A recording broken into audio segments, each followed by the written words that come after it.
Seized property. Law enforcement found more than they bargained for when they entered a University of Utah professor's home. Hard times. It's a tough economy for everyone. Why one group is struggling more than others. And artistic arrival. Find out which new exhibit will help viewers learn more about diversity and beauty on BYU's campus. I'm Angela Santos. And I'm Rachel Schwartz. It's Wednesday, November 30th, and in Utah, it's 12 o'clock. From KBYU and the BYU Department of Communications.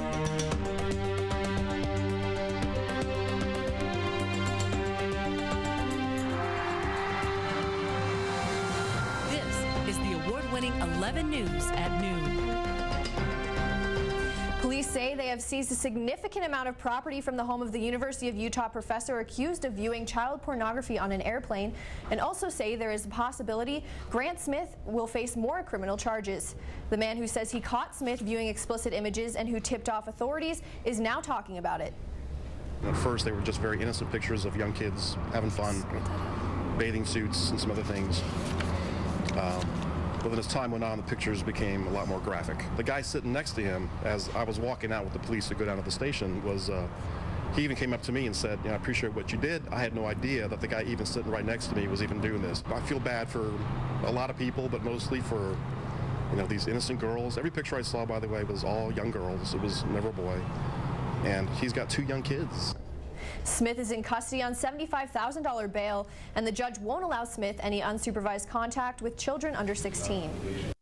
And more bad news for the University of Utah. A new state audit shows that more than half of their students don't graduate within the 6 years of enrollment. Their graduation rate is one of the lowest out of the 22 schools the audit examined. The auditors say they recommend raising the admission standards, making students be more prepared before they enroll in college. Former Salt Lake City Mayor Rocky Anderson says he's running for president. Anderson's Facebook page says he plans to start a new political party and wants suggestions from the public for a possible name. Anderson says he rejected his former Democratic ties, and his new party will stand for greater economic equality and help end wars. Provo's government TV channel is turning to BYU to better their cable station. As 11 News reporter Hannah Dunn shows us, they trust students to do the job that usually goes to a professional agency. In order to improve programming, Channel 17 needs to find out their demographics, who watches the show and why. Normally they would turn to pros for this research, but instead they turn to pros in training, students in the public relations major at BYU. And because they had done the survey for the different city apartment for the downtown alliance, I believe it was, we decided to use them because good reputation, they already had proven success at that level. The students do the actual work, but they have a support system of expert professors. I come from the industry, and others in our department come from the industry, and we work hand in hand closely, day to day, in the trenches with the students to make sure that we clearly articulate business problems. Bradley PR is the name of the student-run agency conducting 400 surveys to see what Channel 17 can change to increase their viewership. Bradley PR students are conducting this survey by computer and also by calling through the phone book.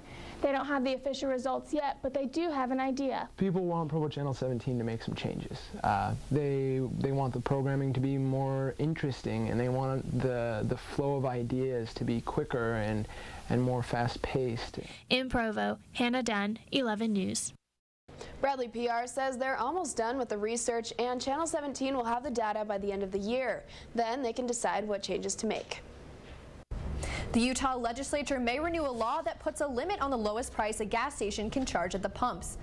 The law is set to expire in 2012, but lawmakers are looking to extend it for another 5 years. Opponents say it's anti-competitive, but supporters argue it will prevent a monopoly in Utah's gas stations. The legislature will discuss the law starting in January. Police say a Logan man could face up to 10 years in prison and a $250,000 fine for stealing from a Utah chemical company. Prabhu Mohapatra worked for Frontier Scientific Inc.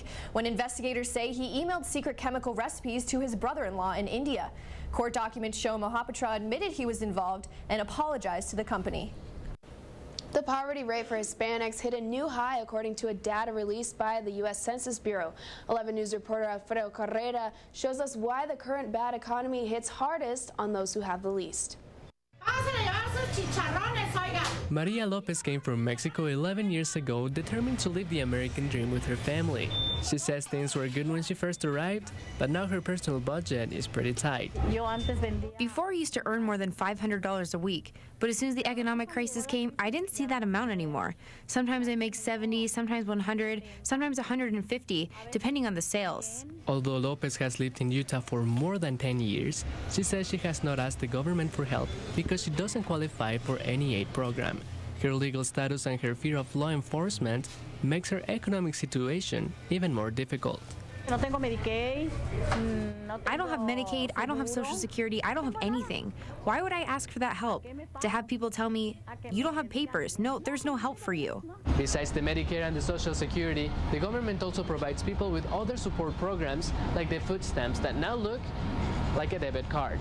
More than 10% of people in Utah use that program to afford basic needs, but 50% of the Latin American community do not qualify because of their legal status. If you do not have documents, you do not qualify for any kind of government aid, any type of welfare. Sociology professor Charlie Morgan researches immigration issues at BYU. Morgan says poverty is a generational problem, and considering unavailability of aid programs when measuring poverty provides a better picture of reality. The problem with the poverty going up and disproportionately hurting minority groups is that that's not going to affect just the group and the generation now. It's going to affect their kids, and it's going to keep going. The data also shows this is the first time Hispanics rate higher than other minority groups in the poverty scale. But Morgan says the debate on cutting government aid programs to reduce the federal budget would not only affect Hispanics like Lopez, but also other minority groups like older people and children. In Provo, Census information also shows the Latin American population in the U.S. is decreasing since the recession started. Scholars argue the tough economy is making many immigrants return to their countries looking for a more stable life. Still to come on 11 News at noon, Islamic intrigue. See how the Museum of Art on BYU's campus is building a bridge between Western and Islamic art. And Republican reassessing. One presidential hopeful is rethinking his bid in the 2012 election. Find out why when we come back. The Beehive State is the worst in the country for developing melanoma and one of the top states for prostate cancer deaths. The Utah Department of Health released a 5-year plan that aims to reduce the number of Utahns who suffer from cancer. The plan includes discouraging Utahns from using tanning beds and increasing sun protection.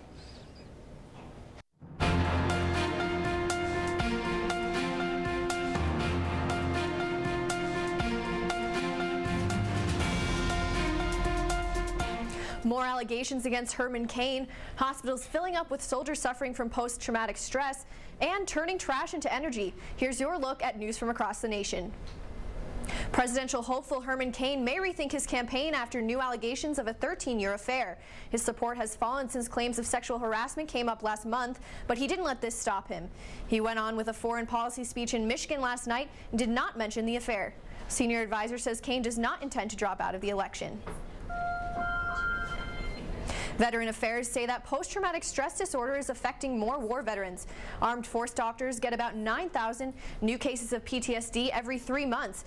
And with the hospitals filling up, new patients have to wait about 14 days before they can receive treatment. The numbers of PTSD cases are expected to rise as more troops come home. And a failed Atlanta landfill is turning a new leaf as it turns mountains of trash into recycled energy.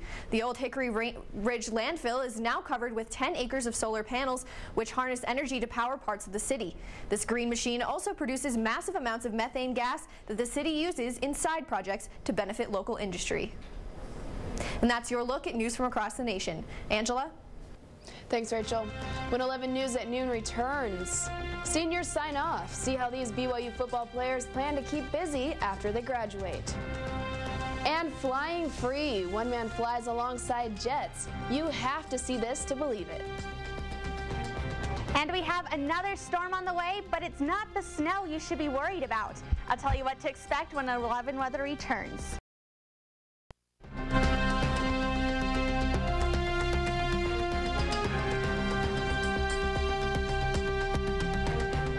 The weather for Thanksgiving weekend was pretty pretty mild. It wasn't bad. Yeah, I even like got a chance to put up my Christmas lights because it wasn't too cold outside. I know, it's been great outside, really mild, but unfortunately we do have another storm on the way. We're going to get a little precipitation, but it's actually winds we're mostly worried about. And taking a look outside right now, and it is pretty sunny out there. Maybe some high clouds rolling by here and there. But you know what? By the end of the day, well, we will be seeing a whole different story by this time. And 39 degrees is our current temperature outside right now. We will be reaching up to about the high 40s as the day continues. But as that storm starts moving in, we will be seeing the winds picking up. It's only breezier right now, but we will be seeing some pretty major gusts going on. And here's what we can expect with that. We do have a high wind watch in effect for the Wasatch Front, and the farther north you get, the kind of worse it's going to be. And it will be in effect from 3 p.m. until tomorrow. And it will be seeing about 40 to 60 mile per hour gusts. And if you're traveling around I-80 and along the West Desert, you can be seeing winds up to 75 miles per hour. So be very careful. We can be seeing some property damage. So just make sure everything in your yard is tied down. We can be seeing some branches falling over, maybe even some power outages is possible at this point. Now, at this storm, you see, here's our low pressure system that it will be moving through. It's in a counterclockwise rotation, pushing out the clockwise rotation of this high we've been seeing for the past couple days. And when you get those two directional flows, it creates some pretty strong easterly winds right in between those two. And so you will be seeing that those high winds going through the canyons and over the mountains. Now for our Utah highs for today, we will be pretty average before the storm gets here. Logan will be 38 degrees. You will be seeing some wind, some snow with this upcoming storm. 49 in Nephi and 55 in Moab. Central Utah will also be seeing some more precipitation here along the Wasatch Front, just some flurries mostly. And 63 in St. George. Now this storm isn't really going to affect you guys until tomorrow. So we'll be seeing some rain of tomorrow, 50 degrees, dropping down. And look at this. By Saturday, you will be seeing a temperature drop to 49 degrees. And that's about the temperature we're getting up here in northern Utah today. So that is quite a bit of a chill for you guys. And for northern Utah, we will be seeing high about 48 degrees today. That storm starts rolling in through tonight. The winds will start picking up. We can see some snow flurries possible. And by Thursday, we will be seeing just some clouds rolling through. It will be very windy tomorrow, so be very careful traveling. And we'll be staying in the 30s throughout the rest of the weekend. Now, Saturday, we will be seeing a little disturbance, but mostly clouds to be worrying about. So, Angela, those Christmas lights you put up, yes, over the weekend. Probably a bad day to put them up. I'm sorry, they might be in the neighbor's yard by tomorrow. Have to redo it. You have to put them down, make sure they're not flying anywhere. Exactly. Tack them down or something. Thanks, Adele. No problem. So the BYU football team's headed to Hawaii today for their game this weekend. Yeah, Brian, does that mean we're going to be seeing Riley Nelson's abs on the beaches of Waikiki or what? I'll give you a maybe. Well, you will see him on the beaches, but they have decided that he's fit to fly and he is headed to Hawaii. I'll tell you whether he'll be setting a foot on the field or only on those beaches you were talking about. Less than 1% of all NCAA football players make it to the pros, and that means even they need to prepare for life after graduation. We'll show you how some of our very own Cougars are handling the transition.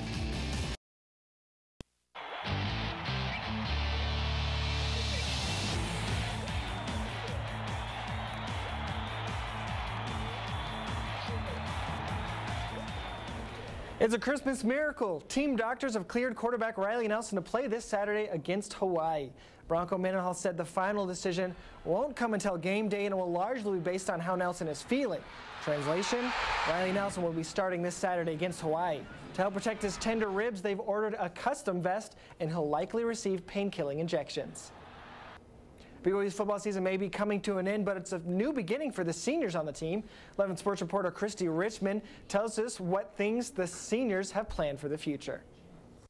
From marriage to the NFL, each senior has a different idea of where they want to go from here. Playing BYU football is a huge, and once a player's 4 years of eligibility is up, they head off to pursue different goals and dreams. I'm engaged. I'm getting married December 17th, so I'm really excited about that. Edwards graduated last April and is in graduate school right now studying to become a coach. Along with getting married, he will be able to focus more on his graduate classes once the season ends, but some players are hoping to continue their football dream. Hopefully after season I sign with an agent, and then, you know, we'll see what happens come pro days and things like that. You got to have a really good pro day, and if the scouts like you, then, you know, they'll take you. Luigi says that if things don't work out with the football career, he'll work towards another dream of becoming a firefighter. Other football seniors are looking forward to life's simple pleasures they've been skipping out on because of football. It seems like a lot of times, we're here in the summers working out, and sometimes I missed family vacations, and so that's something I really like, vacationing, and so hopefully I get to do that. The seniors say they are sad to leave the BYU football program because of what it means to them and their teammates. They have all grown very close to each other and to the coaches over the seasons. We're going to miss them. They've done a lot for this program. They've been here from... The team will miss those seniors, but the coaches say it's a fun process figuring out who will rise up to be the new players each season. Brian?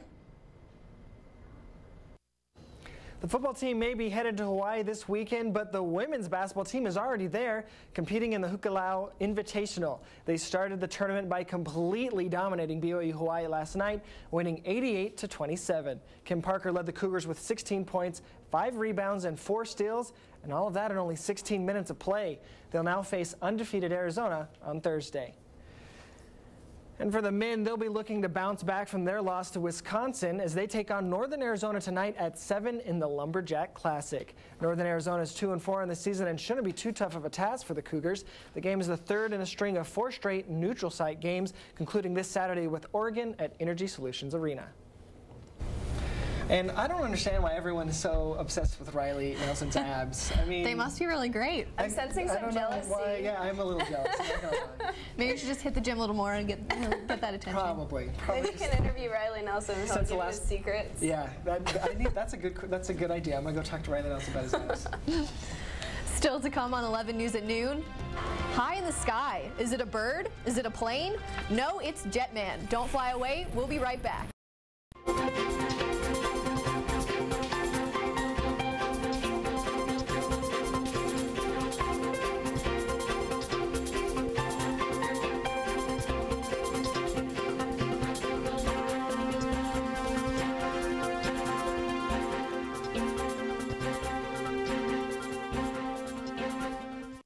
BYU's Museum of Art just announced its upcoming exhibition of Islamic art. 11 News reporter Bridget Osler just got back from the press conference and is in the newsroom. Bridget, what's the excitement all about? The exhibit will feature over 250 pieces of art from over 10 different countries, and BYU will be its first stop on its tour throughout the country in February. The MOA is known for being the premier art museum in the Mountain West and the most attended university art museum in North America. The museum's upcoming edition will feature art foreign to many in Utah, with the exhibition entitled Beauty and Belief, Crossing Bridges with the Arts of Islamic Culture. Beauty is a universal concept, a unifying force, and a source for hope for a better future. Dr. Kamir is an expert in Islamic art and serves as project director of the new exhibit that will travel to art museums throughout the United States after its stay at BYU.